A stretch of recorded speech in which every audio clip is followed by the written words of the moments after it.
Alors en fait l'association Il faudra leur dire est née d'une volonté entre Marion Dumontrias qui est la présidente et moi-même, donc qui suis vice-présidente, de former une association de protection de l'enfance et d'écoute et d'orientation pour venir en aide déjà bien sûr aux victimes et puis aux parents de victimes et aux proches.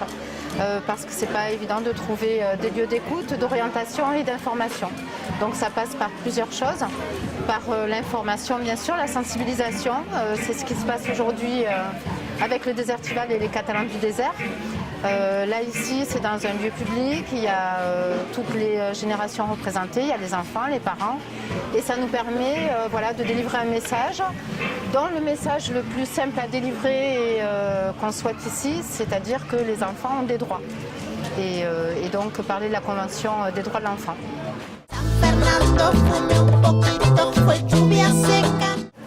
Donc l'association est composée de plusieurs membres qui ont des professions soit en relation directe avec l'enfance, c'est-à-dire éducateurs, institutrices.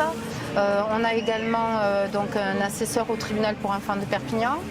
On a donc ensuite des professions qui sont intermédiaires, on va dire des professions qui sont nécessaires au bon fonctionnement d'une association, comme tout ce qui est communication, infographie, etc. Et donc le but étant de former également nos bénévoles pour qu'ils soient au mieux par rapport à l'écoute et à l'information et recevoir les personnes qui ont besoin d'une écoute particulière par rapport au sujet qui nous intéresse, donc la protection de l'enfance et la sensibilisation contre la pédocriminalité.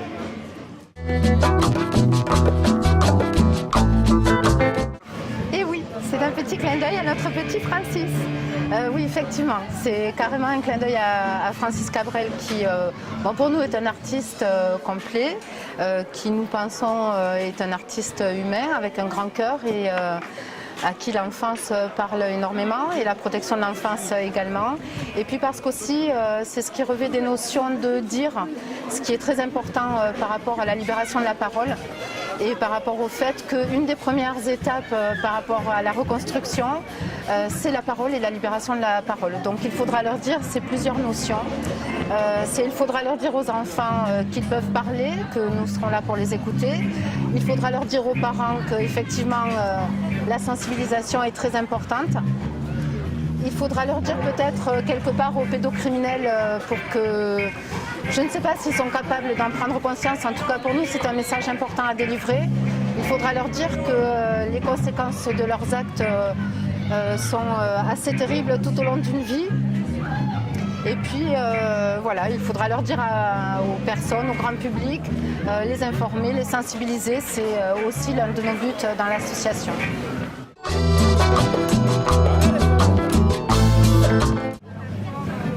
C'est un combat qui est, je dirais pas difficile, c'est un combat qui est vital par rapport personnellement à mon histoire. Donc qui fait que voilà, c'est un combat et c'est très important pour moi de le mener. C'est ce qui me permet aussi de me reconstruire. Et c'est un combat important par rapport aux enfants qui ont droit à toute l'écoute et à toute l'attention qu'on doit leur porter en tant qu'adultes et surtout la protection qu'on doit leur amener. Ce sont des êtres qui sont fragiles, ce sont des êtres qui ont beaucoup d'imagination, ce sont des êtres qu'il faut préserver et ce sont les adultes de demain. Donc on pense au sein de l'association que les enfants respectés d'aujourd'hui feront forcément les adultes respectables de demain.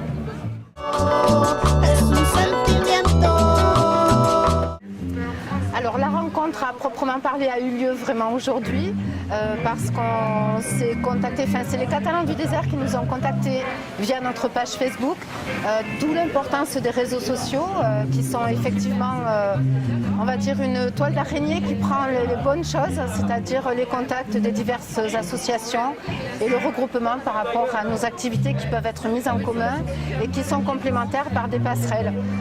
Donc les Catalans du désert, effectivement, nous ne les connaissions pas, eux ne nous connaissaient pas. Ça nous permet aujourd'hui de mettre en commun une action qui permet voilà, d'une part de se faire connaître et de délivrer le message qui est important.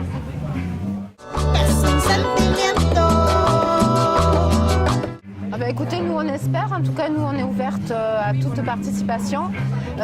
Nous le côté association c'est aussi un côté fédératif, c'est-à-dire qu'on n'est pas une association fermée. On a ici sur les Catalans du désert plusieurs associations qui sont différentes des nôtres, mais une fois de plus qui peuvent créer des passerelles.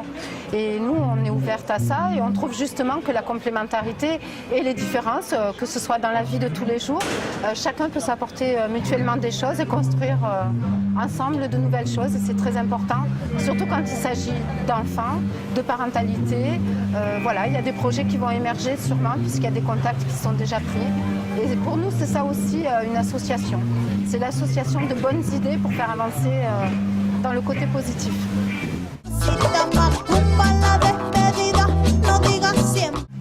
Alors notre parrain, en fait, on l'a rencontré avec Marion à Alenia lors d'un de ses concerts. C'était quelqu'un qu'on ne connaissait pas vraiment. Et c'était un concert à Alenia. Et quand on a entendu les paroles de ses chansons, ça nous a touché en plein cœur, tout simplement. On a pu discuter avec lui par l'intermédiaire de Muriel de l'association Bibimob, Bibimob qui est un de nos partenaires. Et effectivement, non seulement les paroles nous ont touchés, mais l'être humain qu'il est nous a touchés vraiment en plein cœur. Donc pour nous, ça a été une évidence, et d'autant plus qu'on a entendu l'une de ses chansons qui s'appelle Court Bonhomme. Et là, ça a vraiment été quelque chose de très très fort. Donc voilà, pour nous, Erkan, parrain de l'association Il faudra leur dire, c'était une évidence. Et effectivement, plus le temps passe et plus les liens se créent, se resserrent et sont constructifs. Donc ce qui prouve bien que c'est vraiment l'association, une fois de plus, de deux choses et deux messages forts qui pourront être entendus par le plus grand nombre.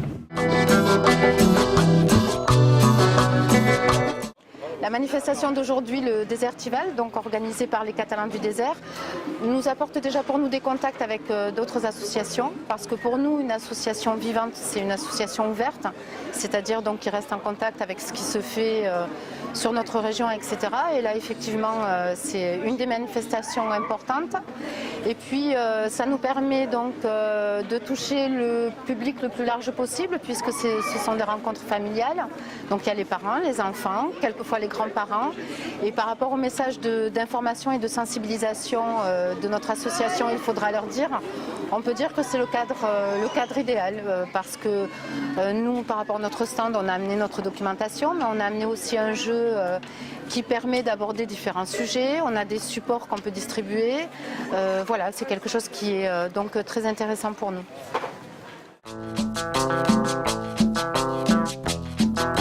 L'association, il faudra leur dire, a comme projet, enfin comme un des grands projets dans le courant de l'année 2014, de mettre en place des groupes de parole pour adultes, c'est-à-dire des adultes anciennes victimes de maltraitance, de pédocriminalité, pour permettre justement le chemin de la reconstruction. Il faudra leur dire, donc regroupe la notion de parole. Un groupe de parole permet de recevoir plusieurs personnes qui ont été victimes et permet donc de partager chacune nos expériences, de partager les étapes de chacune. Certaines seront sûrement plus avancées dans leur reconstruction, d'autres seront peut-être juste à la sortie du déni, qui est un passage nécessaire mais un passage difficile. Et je pense que ces groupes de parole permettront non seulement la libération de la parole, mais permettront aussi de créer des liens assez forts de solidarité, d'écoute et d'entraide. Et par rapport aux victimes, ce sont des notions très importantes.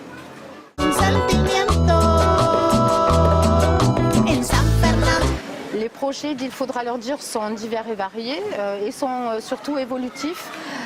Donc là, nous venons d'obtenir un local au 52 rue Foch, où on aura des permanences donc un mercredi par mois, le premier mercredi du mois. Et donc ces permanences permettront justement de recevoir tout le public concerné, toutes les personnes qui se posent des questions, qui veulent des informations, qui ont besoin de soutien, qui ont besoin d'écoute, mais qui ont besoin aussi de conseils. Et là, nous, donc l'association Il faudra leur dire, sera une étape relais pour orienter vers soit des psychologues, soit des avocats, suivant les différentes personnes qui viendront à nous. Donc les groupes de parole vont se développer également, les groupes de parole pour adultes. On souhaite réaliser aussi des ateliers mandala qui permettront par le côté artistique d'avoir une autre forme de mode d'expression. Les projets, ce sont des ateliers de bien-être qui passeront par la sophrologie, mais qui peuvent aussi passer par des ateliers coiffure, par divers ateliers qui permettent en fait de réapprendre à prendre soin de soi. Parce que quand on a été victime d'actes de maltraitance ou de pédocriminalité, il faut renouer avec son corps, renouer avec le sens de prendre soin de soi. Et ça passe effectivement par différentes étapes, dont le bien-être bien sûr, qui est très très important.